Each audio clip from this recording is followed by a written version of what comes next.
नमस्ते बच्चों। पर्वत प्रदेश के बारे में आइए कुछ जानकारियाँ प्राप्त करते हैं। पर्वत प्रदेश दिखता कैसा है, आइए देखते हैं। वर्षा ऋतु में पर्वत पर अनेक फूल खिल जाते हैं। तब कवि को ऐसा लगता है मानो पर्वत को आंखें मिल गई हों, और इन्हीं आँखों के सहारे पर्वत जब अपना प्रतिबिंब तालाब में देखता है तो हैरान रह जाता है, आश्चर्यचकित रह जाता है। उसे लगता है कि वह कितना विशाल है। अच्छा, यहाँ पर जो तालाब है वह किसका काम कर रहा है? दर्पण का। क्यों? क्योंकि तालाब का पानी साफ है।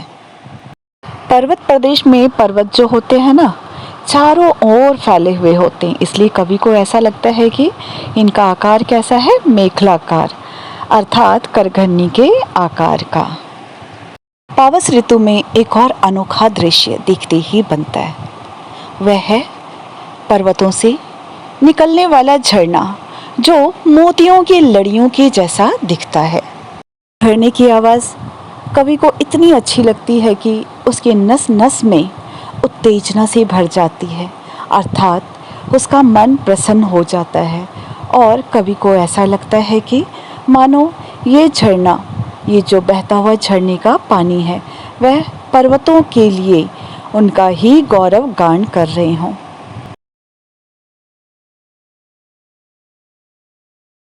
पर्वत प्रदेश की एक और विशेषता होती है कि यहाँ के जो पेड़ होते हैं, शाल के पेड़, वे इतने ऊंचे होते हैं, ऐसा लगता है मानो वे आकाश की ओर लगातार देख रहे हों।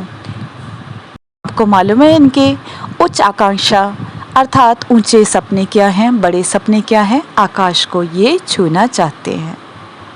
लेकिन जैसे ही आकाश में काले काले बादल छा जाते हैं, मूसलाधार बारिश आ जाती है, तब ये पेड़ डर जाते हैं। इनको लगता है कि इनका सपना टूट जाएगा और ये कभी आकाश को छू नहीं पाएंगे।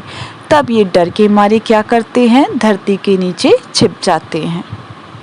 जैसे ही मूसलाधार बारिश शुरू हो जाती है, चारों ओर कोहरा सा छा जाता है। तब कवि को ना तो पेड़ दिखाई देता है, ना ही पहाड़ और ना ही झरने। उस समय केवल झरने का शोर सुनाई देता है। तब कवि यह कल्पना करता है कि पर्वत बादलों के पंख को लगाकर कहीं उड़ गया हो। प्रकृति के पल पल बदलते हुए इस दृश्य को देखकर कवि को ऐसा लगता है मानो इंद्र देवता अपनी इंद्रजाल का खेल खेल रहे हों। आइए बच्चों, अब है प्रश्न पूछने की बारी। तैयार हो आप सब? चलिए, पहला प्रश्न है, पर्वत का आकार कैसा है? तो पर्वत का आकार कैसा है? करघनी के आकार का। दूसरा प्रश्न है, झरने किसका गौरवगान करते हैं? सही कहा आपने, पर्वतों का। तीसरा सवाल है, पर्वतों के लिए आँखों का काम कौन करता है? यही जवाब है, पर्वतों पर खिले हुए हजारों फूल। चौथा प्रश्न है, तालाब की तुलना किसके साथ की गई है? सही कहा आपने, तालाब की तुलना दर्पण के साथ की गई है, क्योंकि तालाब का पानी साफ है। लो उड़ गया भूधर। हाँ जी, तो यहाँ पर जब पर्वत अदृश्य हो जाता है बादलों के बीच में, तो कवि क्या कल्पना करता है? कवि यह कल्पना करता है कि पहाड़ बादल रूपी पंखों को लगाकर उड़ गया हो। वह ऐसा इसलिए कहता है क्योंकि उसे कुछ दिखाई नहीं देता। ऐसा लगता है कि इंद्र देवता इंद्रजाल का खेल खेल रहे हों। आशा है कि सुमित्रानंदन पंत जी द्वारा लिखी गई यह कविता पर्वत प्रदेश में पावस आप सभी को समझ में आ गई होगी। कविता में मानवीकरण अलंकार का प्रयोग करके कवि ने इस कविता में 4 चांद लगा दिया है। तो बच्चों, आप प्रकृति के सुंदर नज़ारों का मज़ा लीजिए। आशा है कि आप सभी ने इस पाठ का आनंद उठाया होगा और प्रकृति को साफ रखने की कल्पना भी की होगी।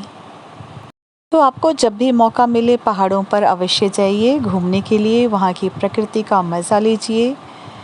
ईश्वर का वरदान ही तो है प्रकृति, इसे साफ रखिए क्योंकि प्रकृति में ही भगवान का वास होता है। तो बच्चों, कविता को एक बार ज़रूर पढ़िएगा, कठिन शब्दों को अंडरलाइन करिए, उनके अर्थ को समझने की कोशिश कीजिए, उसके बाद ही आप प्रश्नोत्तर की ओर ध्यान दीजिए। All the best.